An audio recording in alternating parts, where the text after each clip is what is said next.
ভারত নেপাল সীমান্ত থেকে গ্রেপ্তার দাউদের সহযোগী লস্কর জঙ্গি সৈয়দ আব্দুল করিম ওরফে টুন্ডা দিল্লি পুলিশের স্পেশাল সেলের হাতে গ্রেপ্তার। তাকে এই মুহূর্তে জিজ্ঞাসাবাদ করা হচ্ছে। আমাদের সঙ্গে রয়েছেন আমাদের প্রতিনিধि राजन सिंह।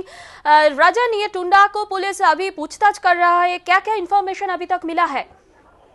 देखिए, टुंडा को जब भारत नेपाल सीमा से गिरफ्तार किया गया था उसके बाद कल ही शाम में उसे मजिस्ट्रेट के सामने में पेश किया गया था और 3 दिनों की पुलिस रिमांड पर उससे दिल्ली की स्पेशल से पूछताछ कर रही है। केंद्रीय खुफिया एजेंसियां भी पूछताछ कर रही हैं और उसमें टुंडा ने साफ तौर पर यह माना है कि जो 90 के दशक में जो 40 बम धमाके हुए थे उसमें इसका हाथ था।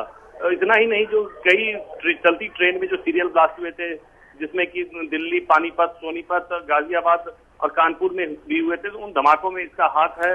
और उसके बाद यहाँ से जब ये भाग गया था तो उसके बाद कराची और लाहौर में ये लगातार रहा है। कभी दाऊद के संपर्क में रहता था और उसके बाद लाहौर आ गया तो ये लश्कर का जो ऑपरेशनल कमांडर जकीउर रहमान लखनऊ, जो कि 26/11 का मुख्य आरोपी है, उसके संपर्क में भी रहा और लश्कर के ट्रेनिंग कैंप में इसने बॉम्ब बनाने की ट्रेनिंग दी। इस बात को इसने कबूल किया है।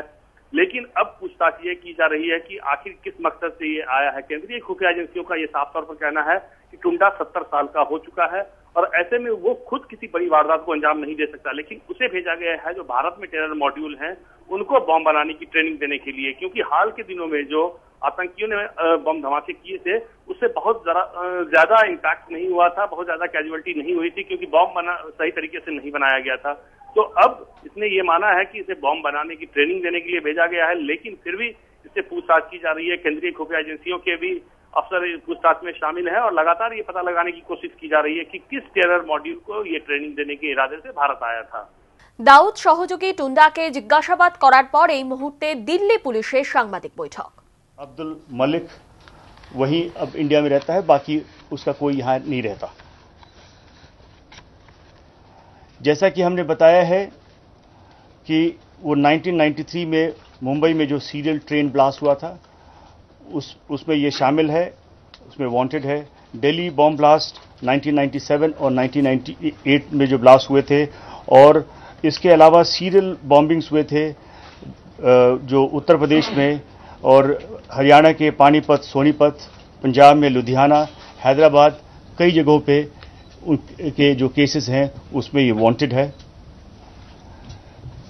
ये भी बताया जाता है कि हैदराबाद में सीरियल बॉम्ब ब्लास्ट में ये शामिल है। गुलबर्ग, सूरत, लखनऊ, जो कि दिसंबर 5 और 6 1993 में जो बॉम्ब ब्लास्ट हुए थे उसमें भी इसका रोल पाया जाता है। दिल्ली के कुल 21 टेररिस्ट केसेस में इसका नाम है।